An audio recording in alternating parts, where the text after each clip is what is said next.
All right. Today is Thursday, January 28th, and this is our weekly development check-in meeting. We're going to go around and do some quick introductions. I will start. My name is Jen Lampton. I'm joining from Oakland, California, where the sun came out today for the first time, which I'm very excited about. I'm going to kick it to Greg.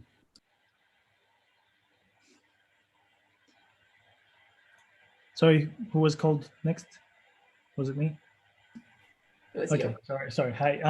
Sorry, I was typing something else. My name is Greg. I'm joining from Greece. I'm usually in Australia, Melbourne though. I haven't joined the meetings for a week or two, so I'm just trying to catch up with things and help wherever I can. Nate. Hello, I'm Nate Lampton, also from Oakland, California. And yeah, no updates today other than what we'll go over in the meeting. So let's go to Justin. If you can introduce yourself. Hi, I'm Justin Christopherson. I'm in Denver, Colorado. I'm just helping out with little infrastructure tasks here and there. Thanks.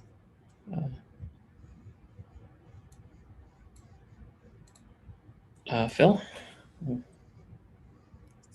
Hi, Phil Ward out of Wichita, Kansas. I don't have anything specific to discuss today. Just kind of want to see how things are progressing and moving along. I'll go to who is left. Tim, have you gone yet? Nope. My name is Tim Erickson. I'm in Deerwood, Minnesota, and I'll just call out the last week I sort of spontaneously showed off this mock-up of a survey site that I had did, and after some feedback, we went ahead and launched that, and some people have been voting on what their priorities are for backdrop development. So please take a look at survey.backdropcms.org. Is that everybody? Jen, you went, didn't you? Or not? Yep. Okay, we're done. All right.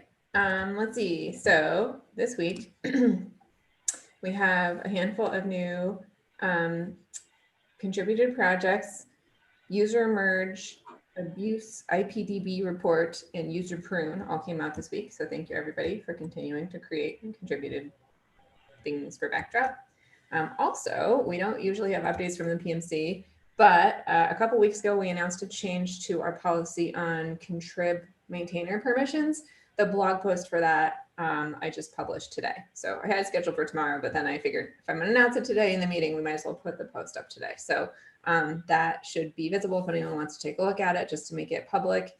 And the important takeaway there is that if you are a maintainer on a project in the Backdrop contrib group and you need admin access on it, please open an issue in the queue, because we have not rolled out our automated process to fix all of the repositories yet. So we will be granting permission as requested until that gets resolved.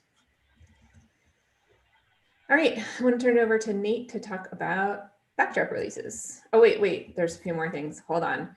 The community has been very active in the last few weeks, and I'm very excited about it. And I wanted to throw out a couple of thank yous. In the last meeting, we mentioned that we have a survey going out to collect feedback on what people want to see in future versions of Backdrop as far as priorities. Tim spent a lot of work working on the survey site. Please, if you have thoughts on it, go to survey.backdropcms.org and let us know. It's an experiment. If it works really well, we'll probably try and implement this for future releases also.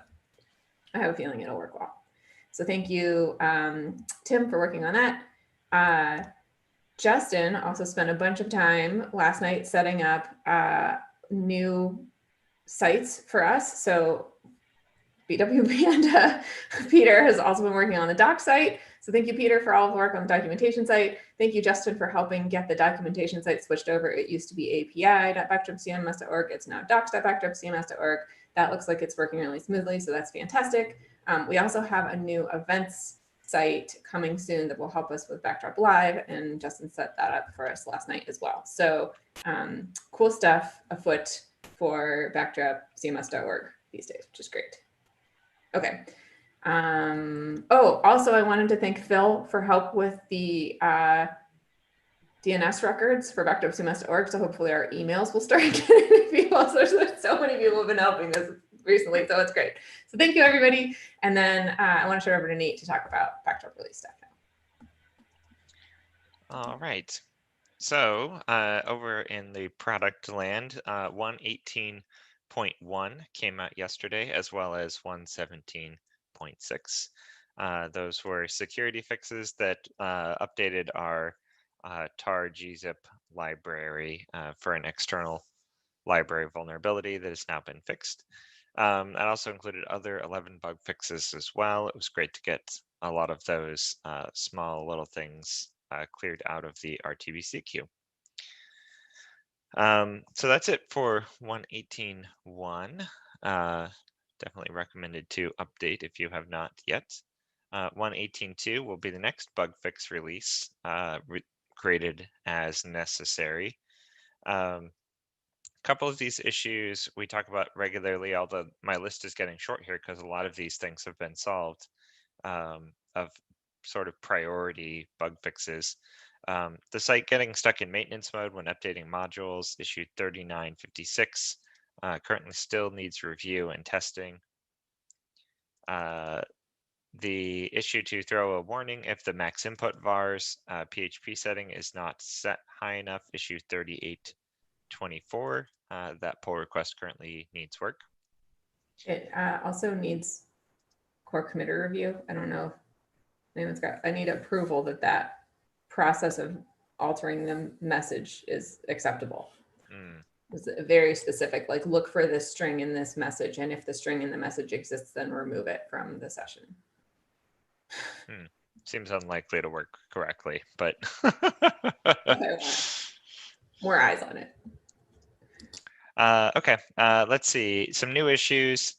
Language names not translated into their native languages, native names. Issue 4511.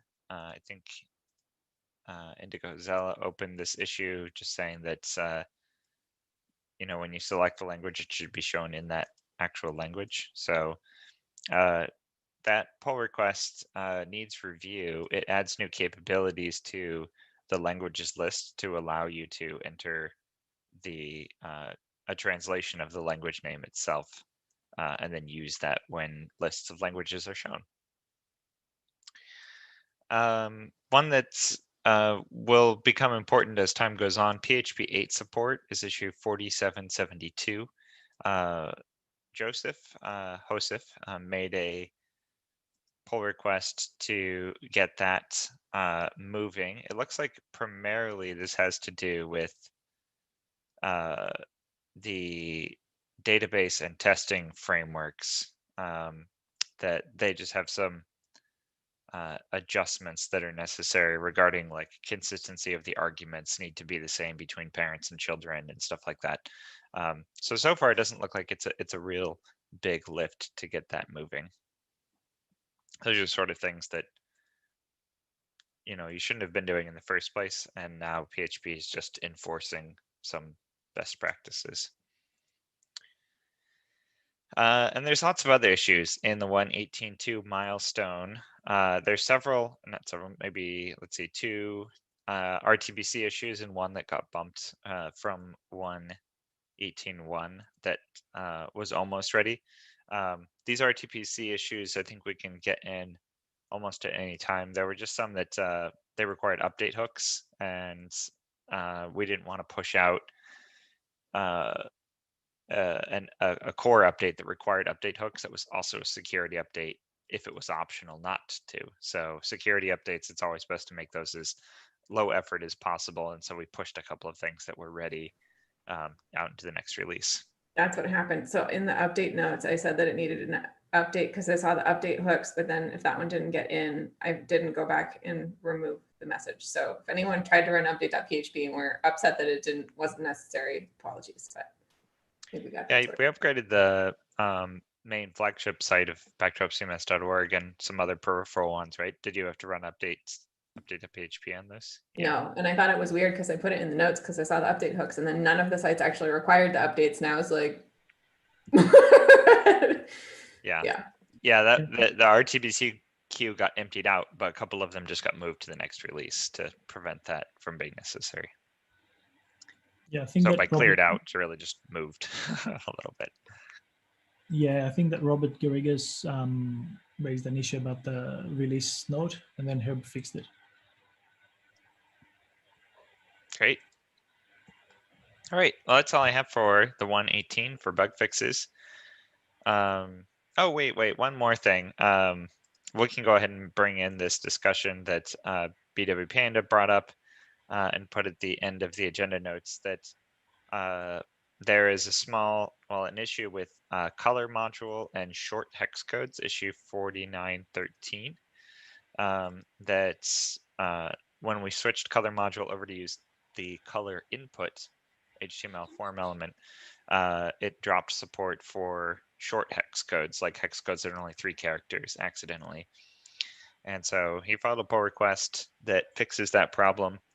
But I think there was also some potential there for discussing, like maybe we should change our coding standards for hex codes from being 3 characters to saying we should always use 6 characters, which is another thing. I think that might not be bad to do both, like make color module support 3 character codes, because it should, and also update our coding standards to say longer hex codes are fine, or longer hex codes are preferred. I'm not really sure where that short versus long comes from and what the current trend is in front end. So I think some feedback from front end developers might be interesting there, because it's really just a matter of opinion.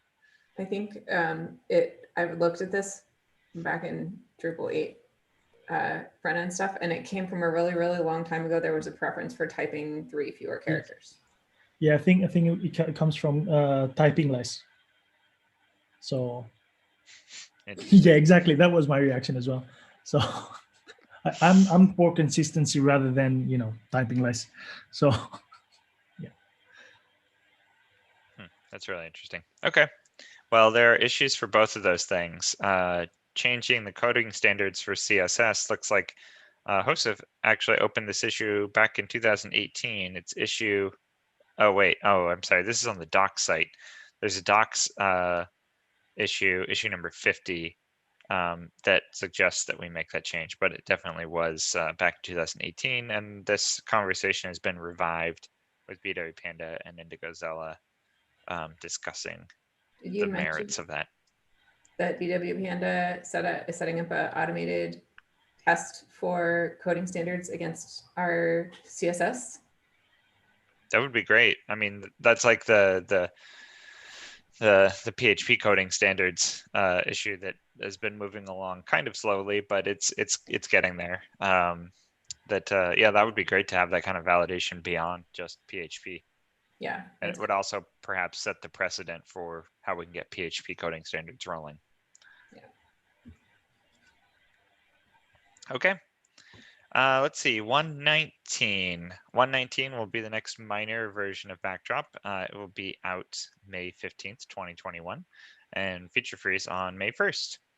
So the items that we have for 119 right now are the items that have carried over from not being completed in 118. Key items of that include the file name filter for the media library dialog, making exposed filter in the view configuration 3293. Still needs work, has a technical challenge to overcome there. So yeah, it's kind of a combination. If you're familiar with views, but I think especially with JavaScript, that's the area in which we need the most help on that issue. Issue 4127, advanced caching, support for cache tags, and a dynamic max age header. Josef is the advocate for this one. There is a pull request now. It currently needs work. Let's see, Jen, you have issue 4728. Add a field has value visibility condition. Do you have any updates on that? No, I was working on it yesterday because I obviously updated my website and had to reapply the core patch. So hopefully I'll have an update, a new patch soon for that. Okay. Next up is adding support for relationships to layout contexts, issue 2134.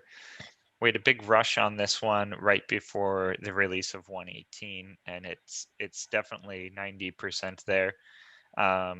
The only thing that really is holding this up is some naming convention stuff around the names of some of the classes and how they're displayed in the user interface. There's also opportunities to streamline the user interface for layouts a little bit, although I'd be completely fine with doing this first and then streamlining the user interface afterwards, because we have both the concept of custom contexts, which is a little bit confusing, and then relationships in addition to that. And so both of those things are kind of advanced functionality that could be grouped together or hidden away or done something to remove them from the normal workflow.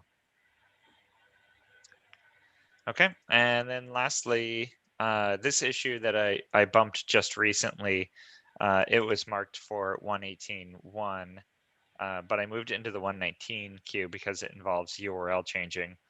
And this is for user roles. A long time ago, we went around and changed the word edit to configure everywhere that you were saving something into configuration. Well, almost everywhere. And one of the places that we missed is user roles, that user roles are still edited in the URL. But in the user interface, it says configure, but you end up at a URL that says edit in it. I think there are a couple places that are like that because we made the text change before we had the backdrop deprecated go to deprecated. So yeah, or Well, at least a policy for how we deal with redirects and URLs. And so issue 4899 makes that change. It switches those URLs. I felt that was more appropriate to be in a minor release than in a bug fix release, because I don't know, it gets a little bit, it walks the line a little bit. But there is also a derivative issue related to that we don't have support for wildcards in deprecated redirects. So we have backdrop, what is it? Backdrop deprecated go-to, or go to deprecated. But I was reading that issue yesterday, and it looks like the current solution is to have an entirely new menu callback that, rather than using the backdrop go to deprecated function, and the menu callback could handle the arguments, and then we could call from the handler for the menu, we could call go to deprecated rather than altering go to deprecated to take the arguments. So there is, I think, a lot more work required on that. It has a pull request right now, but I don't think it's very close. Mm-hmm. So unclear if one is actually blocking the other at this point. We've done other redirects that had wildcards in them and just not had them all redirect. But 2833, if we did complete that, would remove any questions about whether or not this is something that's doable in the immediate future. Oh yeah, and just added to the agenda, Gregory, your issue update, combine all of the update core module theme layout pages into a single page, issue 2714. Do you have a status update on that? Yeah, I think that the main functionality was RTBC. There was a slight justified scope creep at the end to also update the dashboard updates block, and there was a breakage there. So that's the last remaining bit to be fixed. Pointing out that this is not a new feature, it's classified as a task, but because of the change, it was deemed better to wait for the next minor release. So yeah, pretty close. Okay. That's it for the 119 issues that we have slated so far.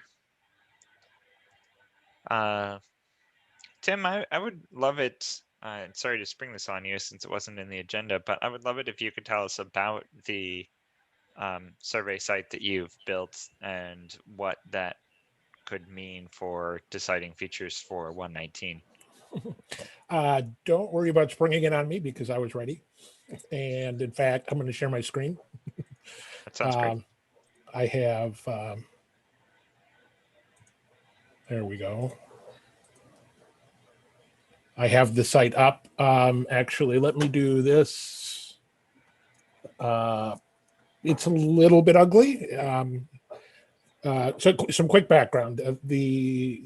I popped this idea in the meeting last week as just something I had played around with. My initial thought was to just sort of do an internal survey in the active members of the community to sort of test the idea out and see where this would go.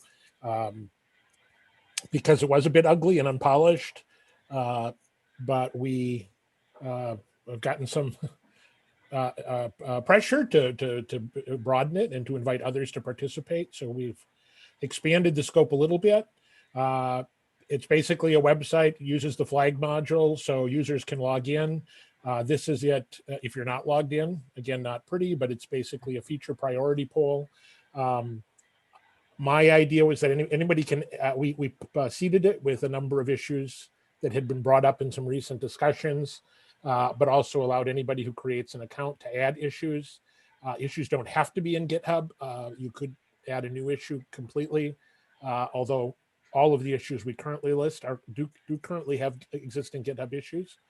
I will say that if you click on some of these, the text here was sort of cut and paste quickly. And so it may not be a great description. And the best thing to do is to follow through and actually read the GitHub issue where there is one. Presumably, if somebody creates a new one, they'll do a better job at describing it. For those of us who are involved, we'll recognize a lot of these issues, although maybe not all of them. If you log in, this is me logged in. And I can, with the flag module, I can just click on any one of these. So the yeses are the ones I removed the word, and I appreciate feedback on this if after the meeting. I had the word vote a lot, and I removed the word vote because I'm just uncomfortable with that word because that makes it sound too binding. This is really like a preference poll, right? What are the issues that are most important to people? Let me know if anybody thinks that in removing the word vote, that's made it harder to understand what's going on. But anyway, so each individual can see what they've currently voted or what they've currently clicked on, and they can just click on and change their preference. The totals are the number of people who've accepted those. That doesn't get updated until you refresh the page. We do have, all of this is done, pretty quickly. You can sort by, like we can sort and see what the priority, what the vote, I keep wanting to use that word vote, what the priority count is so far. The issue that's winning so far pretty handily is field group functionality to core, add field group functionality, followed by allow multiple field file image uploads. So, and if you click on any one of these, you can see, if you're logged in, you can see who else has expressed a preference for that. And I also have a page for authenticated users to see how other people are, what other people's preferences are. So that's how the site is working. There's no formal way that this affects the next release. I think theoretically, the idea is just that by exposing what's most important to people, that's going to help those of us advocating for issues pick our issues. We'll be able to look at this and pick things that we know are popular and other people want. I know that some people that are active in core development really want, some people just have their personal issue they want to work on, but others are really looking for, like, how can I have the biggest impact? And the idea of this survey is really just to help people, see what other people are interested in and hopefully work on the most pressing issues. Any questions, or is that helpful? Yes, it's very helpful. I think this is great. Great. So we've got 12 people so far that have filled it out. And we did just start tweeting about it. I was a little reluctant to tweet about it again because I feel like I'll explain my reservations. My reservations are, one, that, this is a little bit cumbersome. It's a new site to log into for people who aren't active and super motivated. Two, these titles and descriptions are sort of pulled right out of GitHub, and they're not, if I were coming as a user and not active in GitHub, I'm not. Some of these add backup and migrate, that's pretty straightforward. But, this add help text indicator and tooltip for place, that's not a digestible, easy to read description. And I just don't have the time to sort of polish all of these. Although, I'm open to discussion about how we might, as a group, if we want to try and make this better, or to just accept it the way it is for now, and accept that, if we do this another time, we can improve on it. Yeah, I think it's still, it's better to move with this than not to, right? Okay. I totally agree with the login thing. I'd love it if we Right. could get a single sign-on across all of the backdrop properties, which has been something that's been kicking around for a while now. That it would be nice if we could make new sites like this, and you could just log in with your backdrop cms.org credentials, or if you were logged in, you would just already be logged in. Or your But GitHub credentials. Right. or GitHub credentials. Yeah. Jen right away suggested that we incorporate this kind of functionality in the in like the forum site, which is kind of a public, you know, and that makes sense. But our fear was that that would be a much bigger task to try and integrate it into an existing site, and that might have killed it for now. But Yeah. it's certainly something to consider for a phase 2. I'll also say my idea was to you know, that this could be an annual thing. Other people have suggested every release. I think that's up for discussion. I feel a little bit like, especially in the current form, that like doing this every release might be too much, but I'm open to, you know, if we had an easier version of it on the forum, that then it might be an every release thing. Well, it can stay there all the time, but when we solicit more input, it can be every release, but it can still. Well, that's a good point too. Yeah. Yeah, and we remove things as they get added. Yeah, that I hadn't even considered that, is that it could just be an ongoing thing, because in my view, you know, sort of the rules. The other reason I was reluctant to make this public is that the sort of I'm not even calling them rules. Like, you know, we don't have like limited number of items that you can pick. I just threw out 5 to 8 as a good number of issues for each person to pick. Clearly, the fewer you pick, the more influence it has, because sort of bullet voting, in a sense, is going to give your one issue the most kick. But we don't limit it. And the other idea is that at least temporarily I put a deadline, and the idea was that like submit ideas through February 1st, and then to allow 2 weeks for people to sort of think about this and change their votes or their selections, you know, based on discussion or just seeing what other people are. To me, this isn't like a, you know, an absolute thing that, you know, people might change their mind, or just through the process, they might, as they see other people indicating an interest in something, they might agree with that and want to change their selection. So, yeah. But that's how that all works. But it hasn't been, you know, fully thought through. If we did this again, we might want to rethink exactly the criteria and conditions. One thing we can do is we can link to that page that's away from the roadmap page, because our roadmap page says what has gone in the latest release and then what we are planning for the next one, and it has a link that says to be determined. So just a thought. No.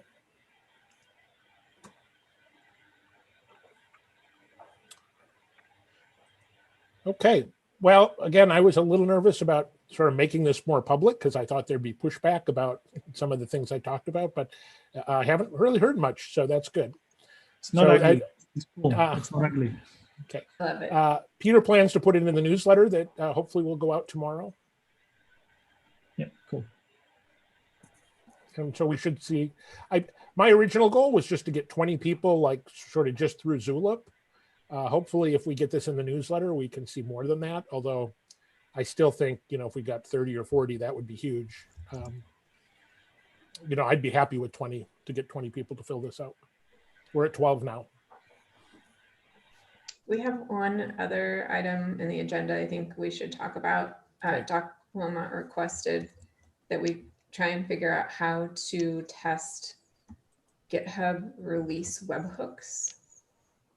He's working on the pull request to add more info to, or add more information to info files, and needs to test the webhook integration with project module, and is having a hard time figuring out a place that we can get that to work for testing purposes.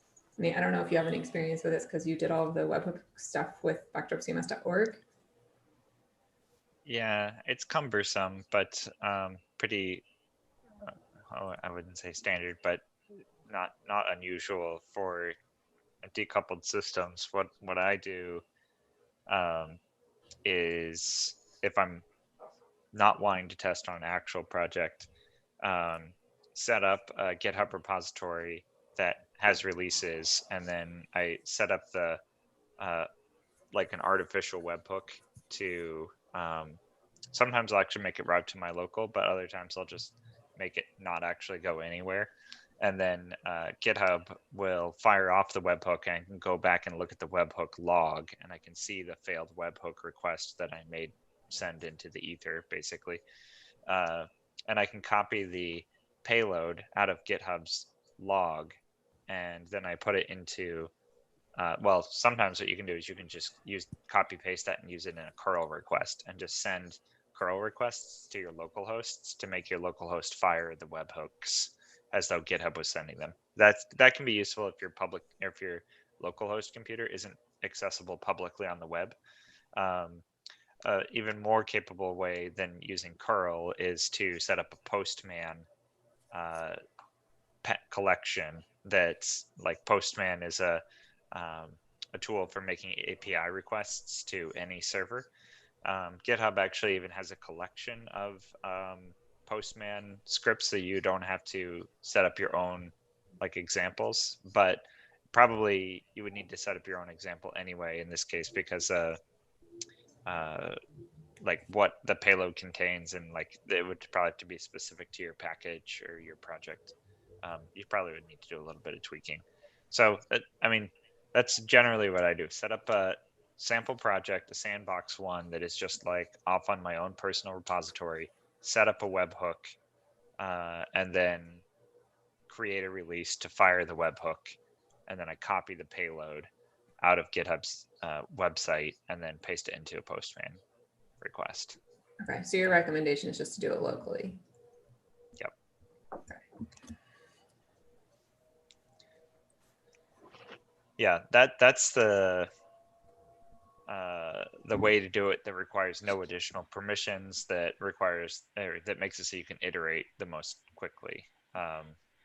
Because even like exposing your local computer to the internet so that you can test it like on an actual GitHub project, that can be difficult in itself. It's, in my opinion, preferable to make it so that you can just like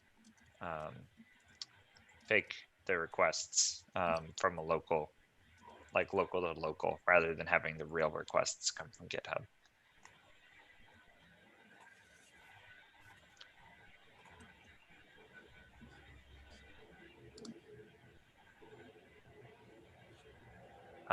Let's see, is there anything else?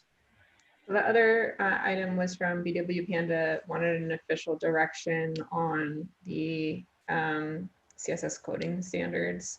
I added a comment in the issue saying it sounded like we were all in agreement to move to 6 characters, but maybe we should get more feedback from other people if you want to add. You have thoughts on it, answering the issue. But that's what it sounded like to me. So if I'm wrong, let me know. Yeah, I think that the issue is where that consensus needs to come from. But yeah, I'm in favor of doing both of these things. Like color module should support short codes because it was supposed to, and that's just a bug. But we also should make our coding standards be 6 characters and kind of fix both problems. Okay, let's see, we have, I only have a couple of minutes. Let's see. I don't think there's any initiative updates, if that's what you're getting at. Yeah, there are, I think the documentation has an documentation. initiative update. BW Panda isn't here at the moment, but Jen, do you have some information on how the new doc site is coming along? Yeah, I mean, so I think I don't know if anything's happened to it yet other than the domain name change, but what used to be api.backdropcms.org is now docsite. Backdropcms.org, and there's a redirect to cache all incoming traffic to API and send it to docs. I updated links from backdropcms.org, the forum site, anywhere that was linking to the API site should now link to the docs site instead. I don't know what's happening with content. I have a feeling there's going to be a lot of reorganizing current stuff and moving stuff around, but I wanted to offer to help import all of the book pages from backdropcms.org onto the API site if that would make people's lives easier. So I will ping BW Panda about that. I'm going to be working on feed stuff today anyway. So I have a tab open to work on the GitHub issue importer for the survey, which we probably won't need this time around, but for next time will be useful. And I can also start working on, and that I'm going to do on the forum site. And so I will be happy to also put importer on the docs site if that would be valuable to pull stuff around. So I'll ping WPN about it. But yeah, a lot of progress, momentum on that. So that's exciting. Oh, and if anyone's curious about the new documentation outline, there is an issue in the backdropcms.org queue with a proposed organization of content that BW spent a bunch of time working on. I think it looks great. So if anyone's curious about stuff, have a look there. I'm going to Okay. make a quick bureaucratic point, which is that technically, when we set up initiatives, that they were approved by the PMC. Of course, that doesn't mean that people can't work on documentation, but we might want to just submit or do a PMC vote to make this official, because I'm pretty sure that it would get accepted. So Yeah. As I long- think as long as it has a lead, which is the main thing, and it does. So we have a little PMC housekeeping to do anyway, since it's January. So I thought I was just looking through the queue to see if we have an issue that's like every January we need to do these things. But if anyone remembers what we're supposed to do in January, maybe ping me. I think and, I think that we had a meeting like we agreed like in general that we'll have a meeting at the beginning of the year. Yeah, so maybe we need to set up one. do we also need to check with like PMC members and make sure they're like happy with being members and stuff? Okay. Yep. Yeah. All right. one other just quick announcement, sort of, because we have a newsletter queued to go out, I wanted to get some virtual user group meetings on the agenda. And Peter, there has been a long desire for one on writing tests. And when we've often done them the first Tuesday of the month. So I am trying to get one together for the first Tuesday, which is next Tuesday. But I would really love somebody that knows how to write tests or knows how well enough to teach them to volunteer to be there. Janet might be able to be there to sort of like help with some of the lighter stuff. But if anybody feels like they're really knowledgeable about writing tests and willing to help present on that for as soon as next Tuesday, or if that doesn't work and you want to do it later, we could pick a different date. But talk to me quickly. That's all. All right. Well, let's close for today. And yeah, thank you guys all for being here as always. And it was great to get out the bug fix release yesterday. And we have lots of exciting things to work on for 119. So yeah, great work. See you guys all next week. Thanks. See you. Bye.